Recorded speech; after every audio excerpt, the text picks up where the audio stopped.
ভাই আমি কখনো কল্পনা করি নাই যে আমার স্বামী আমার টাকার জন্য ডিভোর্স দিয়ে বিয়ার সময় বলছিল যে সারা জীবনের জন্য আমার পাশে থাকবে।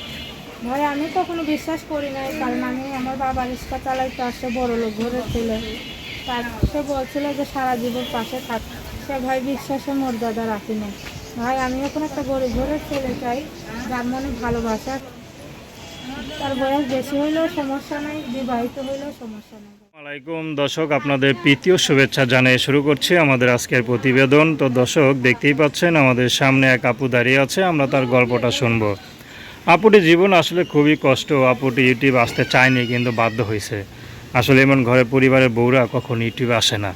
তো তিনি কি মনে করে আসলেন, আমরা তার মুখ থেকে শুনবো। আপু আসসালামু আলাইকুম, ওয়ালাইকুম আসসালাম।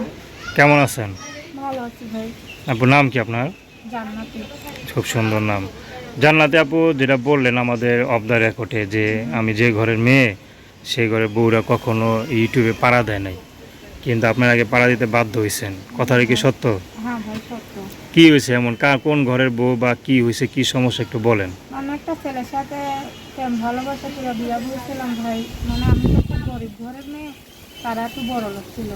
এই কারণে তার বাবা মা আমাদের সম্পর্কটা মেনে নেই নাই। আচ্ছা। আর আমারও অনেক অত্যাচার করতো। মানে কিছুদিন সংসার করছিলাম, আমার স্বামীর বলছে যে যদি না ছাড়ো তাহলে তোমার সম্পদ দেবো না, টাকার লোভে আমারও তালাক দেওয়া দিচ্ছে। শেষ পর্যন্ত আপনার স্বামী আপনাকে তালাকে দিয়ে দিচ্ছে? আচ্ছা, বাচ্চা কাচ্চা তো হয় নাই? না ভাই আমি কতদিন সংসার করছিলেন? বেশি কথা। 6 মাসের মতো। এর মধ্যে সংসার ভেঙে গেল? হ্যাঁ, এখন টাকা পয়সা জন্য হয়তো ভেঙে গেছে। এখন দেখা যায় আমি গরিব গরিব মেয়ে, আমরা সম্পদ দিতে পারবো না, যৌতুক দিতে পারবো না। এই কারণে তার বাবা আপনার পরিবারে কে কে আছে? আমার পরিবারে আমার মা আছে, আর আমার কেউ না। আমার বাবা ছিল, মারা গেছে। বাবা কি করতো আগে? বাবা এমনি, বাবা অসুস্থ ছিল, এমনি করতো, রিক্সা চালাইতো। আচ্ছা, এখন কিভাবে চলে আপনার মা? এখন আমার মা লোকের বাসায় কাজ করে, আমিও করি। আচ্ছা। সেলাই মেশিনে কাজ করি আমি। তো আপনার তো নিম্ন ঘরের মেয়ে, তো এই যে উচ্চ বংশের ঘরে ছেলে গেলেন, তো সাহস করলেন কিভাবে? কখনো ভয় হয় না যে হয়তো আমার ছাইরাও দিতে পারে?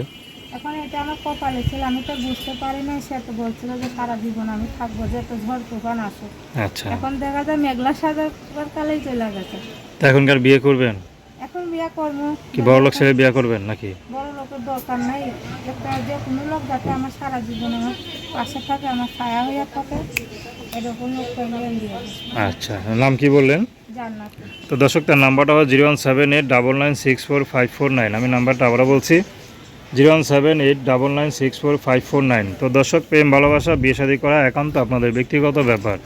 আসসালামু আলাইকুম।